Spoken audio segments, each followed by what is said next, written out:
All right, everybody. Thank you so much for joining us on another episode of Restaurant Hoppen. This is going to be a really fun one today. We actually have a 3-man podcast going on. I have 2 guests. I have Anthony Kueper, who is the chef and owner of Dolce, which is an awesome restaurant here in Omaha, and Tyler Ryan, who is the regional sales manager at Passport Unlimited. Little background on these 2 fine gentlemen. Dolce, I would say, is one of Omaha's premier fine dining restaurants, just a real special place.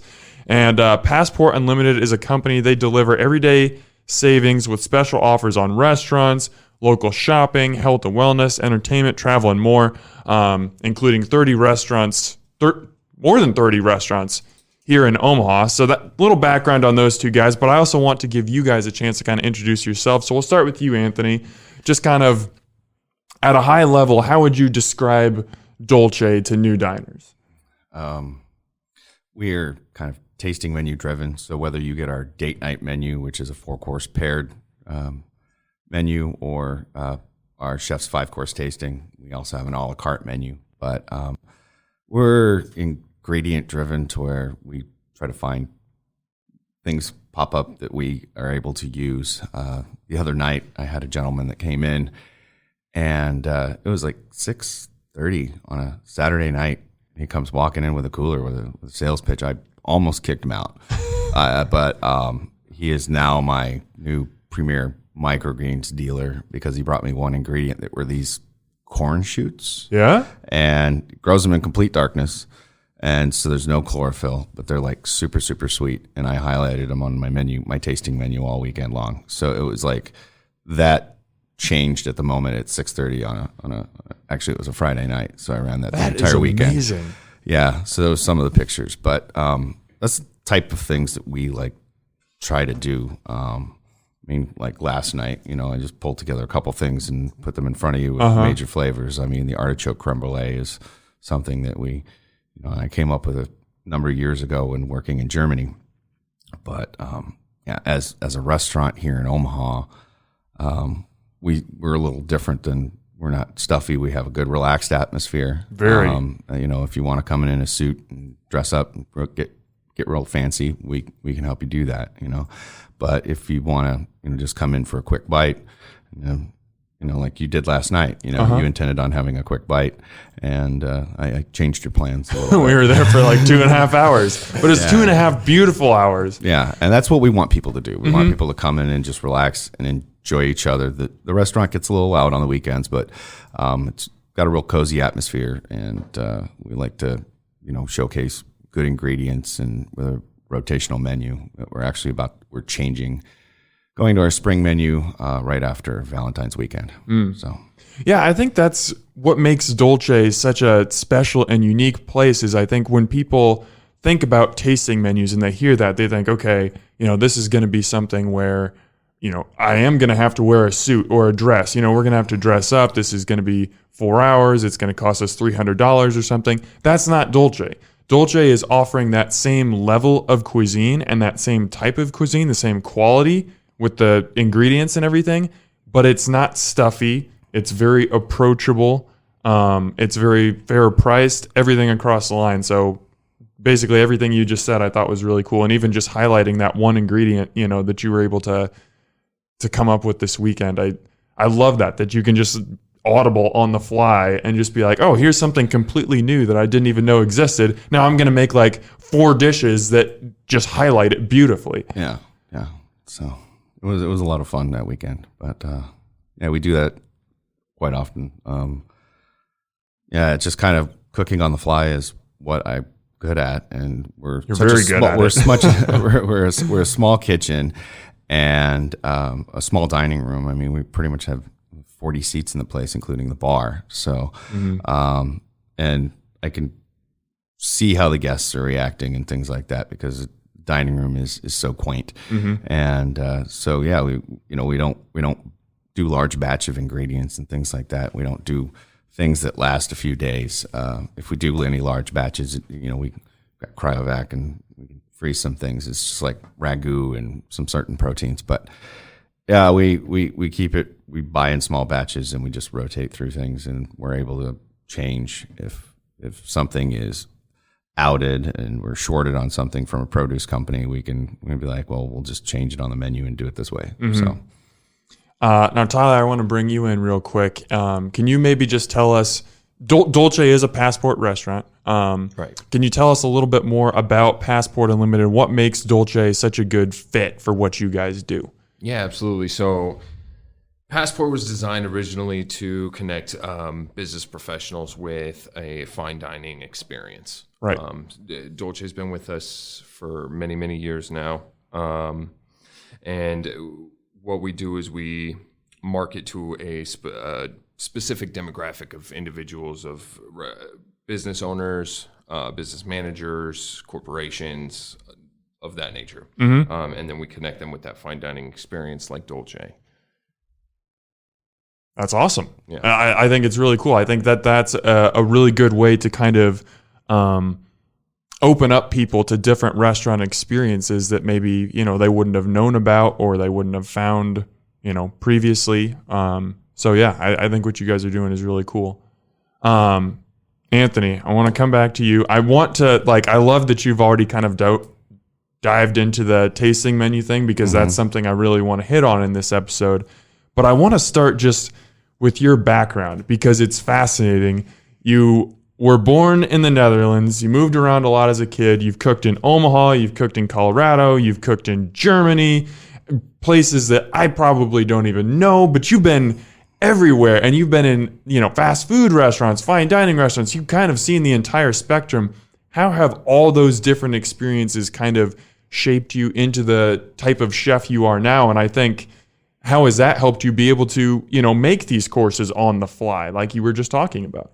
Well, yeah, starting at an early age, I was cooking at home, and then got into, what do teenagers do when they need a job and they need gas money? They end up working. I worked at Pizza Hut, Taco Bell, Godfather's, a couple of sub sandwich shops, and just slightly different than what you do. Yeah, now. went to Zio's, then Julio's, Grandmother's, and then I ended up at this place called Bistro at the Market, and that's where, I was like, they treated me like crap, and I was fascinated by it, but it was like this was real. It was like, why is this food better and different than everything that I've known so far? And I'd seen a lot of the shows on PBS. I was inspired by a couple of chefs back in the day. Jacques Pepin is one, and Justin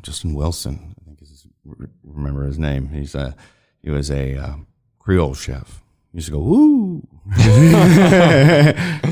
Yeah. So Justin Wilson, that was the guy. But yeah, what set it apart? What was different? And then, how the ingredients were prepared, how the kitchen was activated, like everybody took pride in their work, whereas other places, they're just trying to bang out a menu, and this is where menus changing and, cooks talking about food, and then there were compiles of food magazines and pictures. And shortly after, that's when I went to culinary school. And then after culinary, I got with the Ritz-Carlton, and they shipped me around a little bit, and I worked in every single department in the hotel. I chose Kansas City to be kind of home based, and plus it was a decent sized city.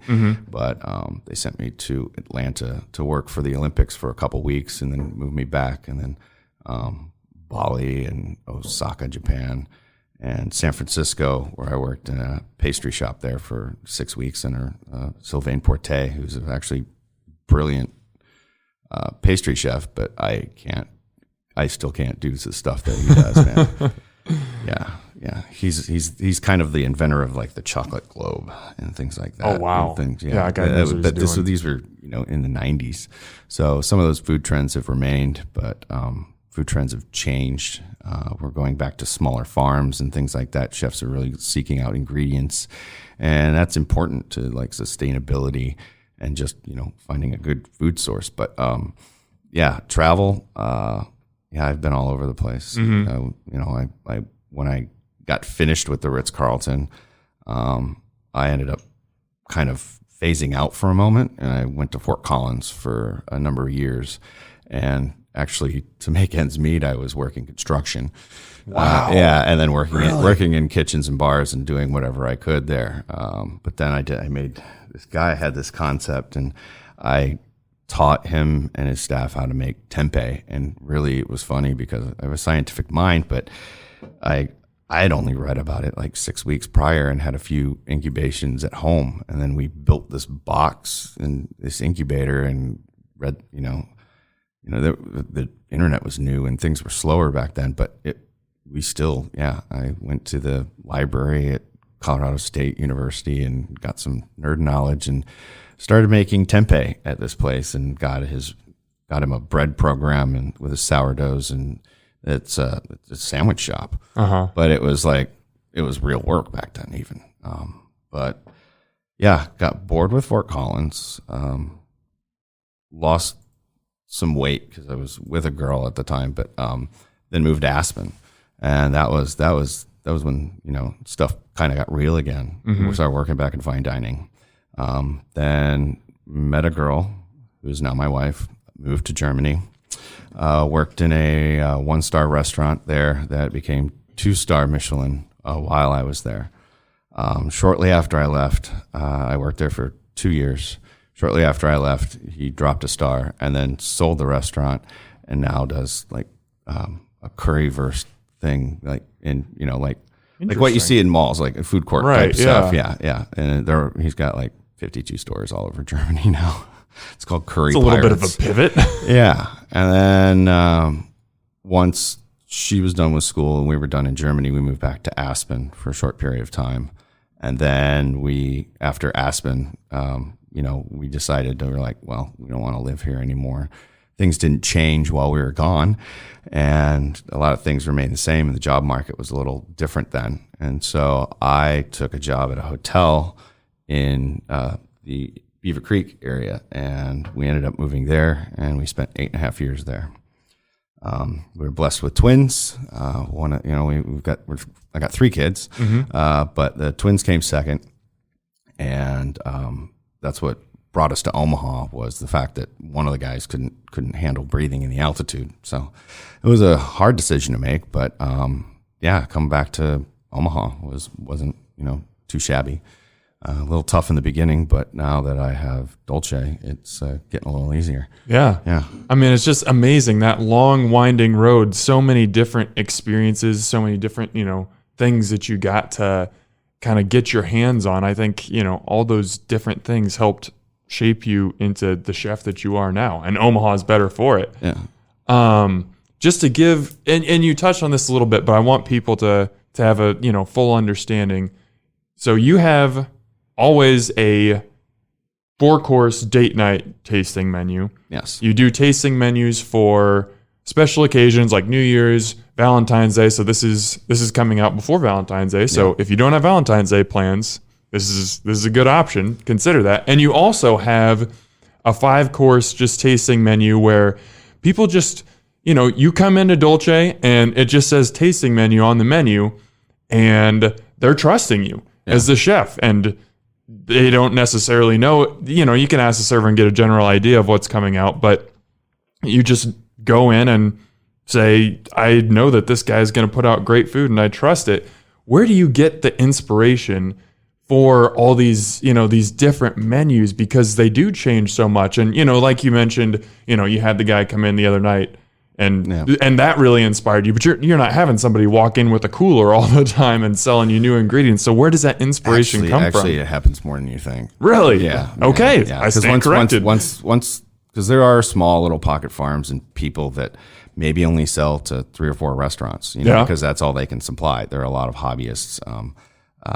In the summer, I do a lot of home gardening. So our specials and things like that, there's been a couple of my customers who do these tasting menus often, and they've been there through like 2 whole full like seasons of what I've grown, and they're like, so when do the carrots come in, or when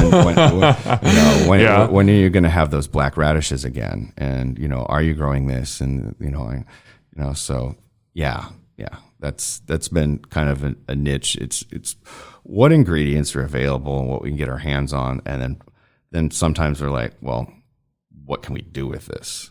So yeah, we've been doing a lot of the same things and keep standard techniques that we know are proven well, and but yeah, I get there's some nights where I have no idea what it's going to be. I know what proteins I'm using, and I know I've got a few ingredients here and there. And then it's like, all right, now I need a dessert. That's usually the trouble. But I'm not, like I told you last night, I could do a lot of things with yeast and bread and things like that. And I'm good with, creams and some things, but baking, like the cakey stuff, that's not my strength. But it doesn't need to be. You crank out some amazing desserts without cake. Like last night, yeah, I did that. Those little dumplings that were filled with rice pudding. Oh my gosh, and just otherworldly. Strawberry hot and sour, because it was kind of Chinesey with fried goodness, and then the strawberry caviar. Yeah. That was so good. Oh my gosh. And so good. Yeah, these White caviars, powder, they're just like little, like you bite into them and they're just like a pop. They're like this tiny little balloon, and it just like, I think I described to Sarah as like an upscale gusher. Yeah. But does so much better. It's just, and they just look like little pearls on your plate. I mean, so that was something that you just totally came up with off the top of your head, like on the spot? No, I've been doing that kind of technique for a little while, but it's like what we can put in them. There's really like, I've failed at a few of them. But for Valentine's, I'm going to do it with Bloody Mary. So, oh boy. So I take a Bloody Mary and strain that out and try to make it almost clear. And you get it, spin it in a centrifuge and make it clear, and then make those things so they'll be on top of the oysters. And so you'll eat the oysters, and then that'll have like that mignonette sour with that Bloody Mary tomato taste that'll complement, and spice. Oh my gosh. So that'll complement the oyster. Yeah, that sounds fantastic. That's my one trick for Valentine's. And the other ones we're getting prepped up for that now. So when you're presented with a new ingredient, whether that's something that you see and you want to grow in your garden, or it's something that someone brings to you, does your mind just like immediately just start firing off, and you're thinking about, okay, I can use this way. I can, use this different treatment on. Is that just how your brain works, where immediately things just start popping? Yeah. And one thing we make a joke about it in the kitchen. It's like, what chef ingredient of the week, what it is. It's like, this is going to be what we run for a while. And we did forbidden rice there for a little bit, and then we took it off the menu, and then we've been running it on the fish for probably a week and a half, but it's like we phase in and out of these ingredients, but one of them will jump out and inspire me. And that's what's going to help us shape the next menu too, is we take some of the things that we did on our tasting menu that we really liked, and then just try to make them into a whole dish. Whereas like the tasting menu is kind of a whole dish in essence, but we have to add other components to it to make it seem like a entree style thing. So for people to please, and gives them more flavors and adventure on that one plate, if they're going the a la carte side. Yeah, and I think something that I want to mention is you guys have the tasting menus. You also just have standing menus. Yes, if people want to come in, there will always be certain entrees and appetizers and salads and desserts that are available. And I know that you've worked in restaurants where there is just kind of that standing menu. And as a chef, you're getting a little creativity, but you're basically making the same thing night after night. Yeah. How fun for you is it to be able to kind of spread your culinary wings and just know when you go into work, like you could be calling a couple different audibles tonight, but that's fun for you, right? That's fun. It's actually kind of what gets me off, I guess. I've worked in this industry for so long that it's like, I've got a staff that handles my stuff really well. And I'm finally to the point to where like I'm actually able to step out of the kitchen. And there's sometimes where I need to be in the office. That's the boring part. But somebody's got to pay the bills.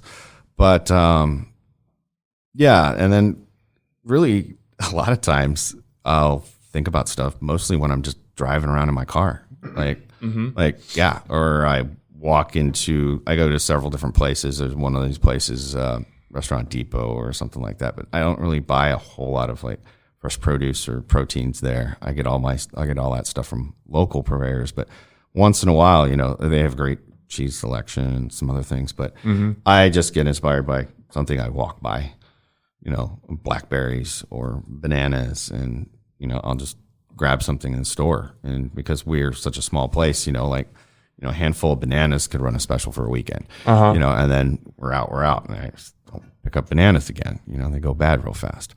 But that's the cool part about my job, I guess. And I'm kind of a humble guy, but I do get playful with the food. And recently, I've been pulling a lot of tricks out of the bag because I have worked for a lot of people, and you get these things and you've done these things at certain restaurants, but you don't want to do them at others, and they're kind of the your aces up your sleeve. And so I have a few dishes that I've brought back after many years of not putting them on menus because somebody's going to take that idea and steal that from you. It happens.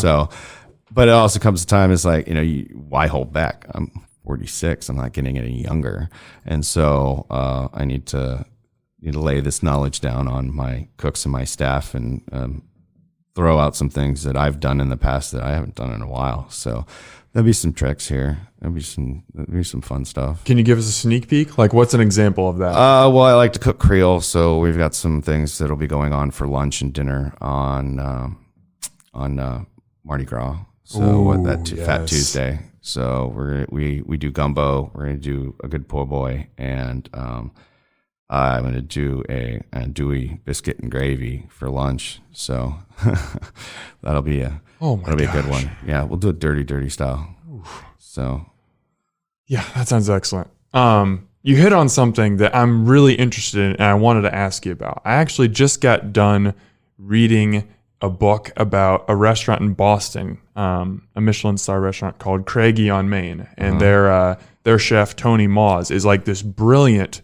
guy who does a new tasting menu every single night. He's constantly inventing new things, but the problem, it's not really a problem because it's obviously a very successful restaurant, but there are times where his cooks and his sous chefs really struggle to keep up with him because he is such a genius and he can just create these things on the fly.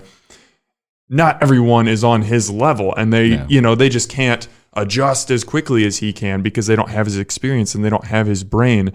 So but you mentioned you don't have that much of a problem. How do you train your cooks to be able to create these new dishes when they are constantly changing?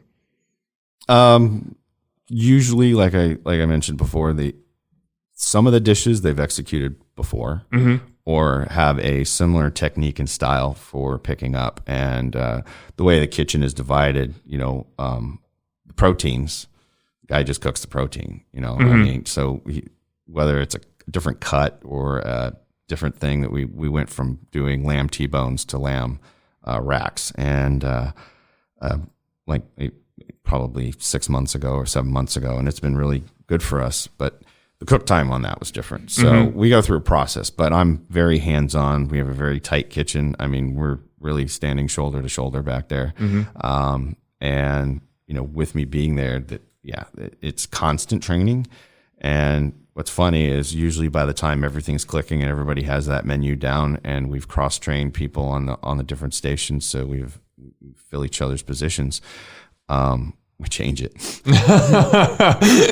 But it's also that's also something that I have fun with because I'm not trying to be cruel, but the pain in their faces sometimes is hilarious. Like what? Well, it keeps everyone on their toes. Well, yeah, because and then it changes stuff because one menu was super prep heavy, but then the pickups were really easy and very simple. But then when we get into spring and stuff and the new menus are created throughout the summer, that's when it starts to change because we have so many options of fresh ingredients to use that your preparation goes high. And then we've got different, the guy on Entremetier hates it when I throw a 2-pan pickup at him.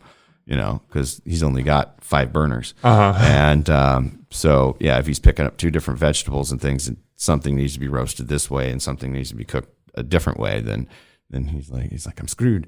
And so, but then we laugh and we didn't laugh at him. No. We've got a good camaraderie in the kitchen, and we just brought aboard a new person who came from another restaurant, and she's about to graduate culinary school, and she's going to change our whole dynamic because, well, she's young and she wants it. So I think it's good for her to experience what we've got to offer, and I'm actually going to change my tone here in a little bit and make sure that I give her, like I said, I'm going to release all this information on people, and I've got one of the guys in my regime is like 50, old retired Air Force, and this is like his second passion. So he loves it. He does a lot of the bread baking and things like that. And so we've got kind of compartments where we put it. And so when I do change the menu, they know how to deal with it already, because they kind of know my style. And it's not like we go all the way left. I mean, we do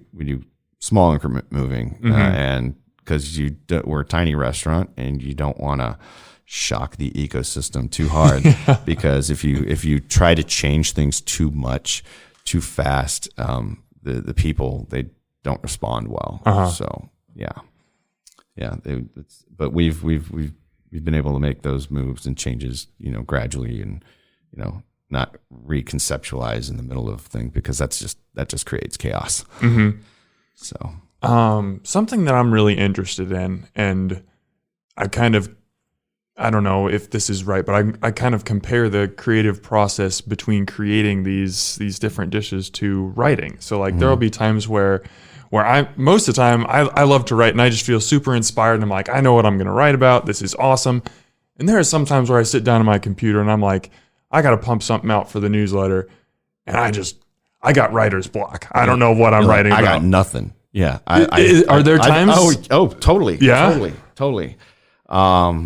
Yeah, I'll have half a menu written, and I'm stuck on one dish. I'm like, what do I want to do with this dish? What's gonna, the rest of it flowed out like, yeah, here's that idea, and then they're like, what are we gonna do with the duck? I was like, no, I said, I've done it this way. We've used that sauce multiple times. I was like, but every time I think about duck, that's the flavors that I think about. So I'm like, I want to do something new. What am I going to do with the duck? And I'll stick on it for like 2-3 weeks. And then it's like a week before that menu is supposed to drop. I was like, oh, I got to get this out. And then, it turns out to be something, good or whatever. Sometimes I'm dissatisfied with it, but I'm like, that was a good dish, but that one was better. So it's definitely, and to, we have our failures. We have dishes that you may not see because this chef's menu, like I said, that's our test kitchen. That's exactly. how we know what works, and that dish was great, but the work on it was, it took this much time to make that. It just doesn't fit sometimes. So it's like, do you really want to make those dumplings every day? Like every day. If that took 2 hours, because we did one. It was what we did, the Chinese soup dumplings, Zaoling Bao, and we had steaming baskets and stuff. Oh, that was crash and burn. It sounds delicious, but I can imagine that's a lot of work to put together. You make the stock, you freeze it, you put it in there. You got to make fresh dough every day, and you're like, how many of these are going to sell? How many of these are we doing? I was like, we put it on social media. We got a burst right away, but then like 2 days later, we're eating them because we don't want them to go to waste. And that dough it's not something you're going to freeze. It's not, it's a live yeast thing. So you got to keep it light and fluffy. And, if they sit overnight, the yeast kind of dies because you got to put them in the refrigerator. And then, the quality is just, you got to check your quality. And that's where we flex at, that's what helps us, honestly, with 4 to 5 menu changes a year. So we figure these things out. And, I hate to tell people, but we're pulling the plug on the schnitzel for a short period of time. Our arms are getting tired from pounding that pork. We sell so much of that stuff. It's a great, I think I saw it on like 5 or 6 different plates last night alone. Oh yeah. It's a popular dish. I mean, we sell a lot of those, and you know, that's one of those things that I brought back from Germany is that technique. And so, that's something like we do that every day.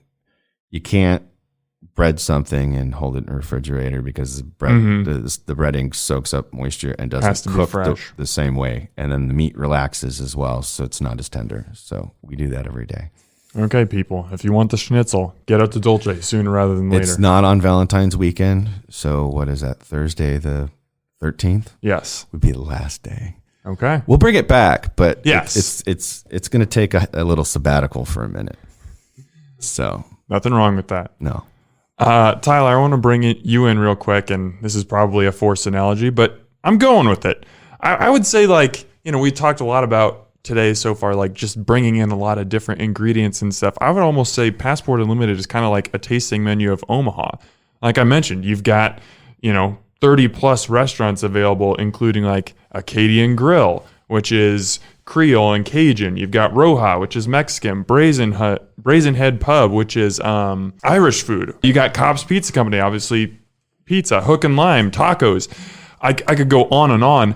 How have you gone about curating that list of restaurants, and what are the qualities that you look for when you're finding a Passport Unlimited restaurant? Yeah, absolutely. So when we target specific restaurants, most of them come from recommendations from either current members or doing a market analysis on what's popular in the market.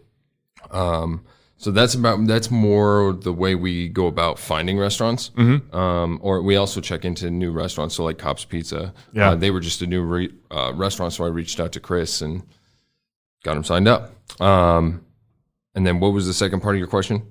Just how I guess what makes a good Passport restaurant? Like, you're not just going to sign up with anyone. Okay, I guess what kind of quality are you looking for? What are you looking for in a restaurant? Food is number one. As it should be. Right. Yes. Food is number one. Whether they've got good tasting food, good looking food, and price points, of course. And then we go into presentation of the restaurant, of, again, the food. And then we also look into going back to what people recommend. What are people wanting to eat? So those three are the major categories of what I personally look into when I'm going after new restaurants. And that's certainly 3 qualities that would stand out with a place like Dolce, I would say. Absolutely. Anthony, I'm really curious, like right now in this current time, as you're, constructing these menus, is there any current food trend, whether that's a certain dish, an ingredient, or a style of cooking that you are just like really liking, and you find yourself, it keeps working its way into different dishes or different menus? That's a wild one that I've never thought about, but no, I mean, I read some books and things, and I get inspiration from I follow a couple people on Instagram.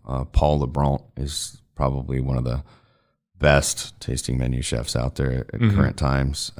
He's going to do a thing over Valentine's, or I wish I could go out there, but he's doing something one weekend at Catbird Seats. So right now he's doing stuff.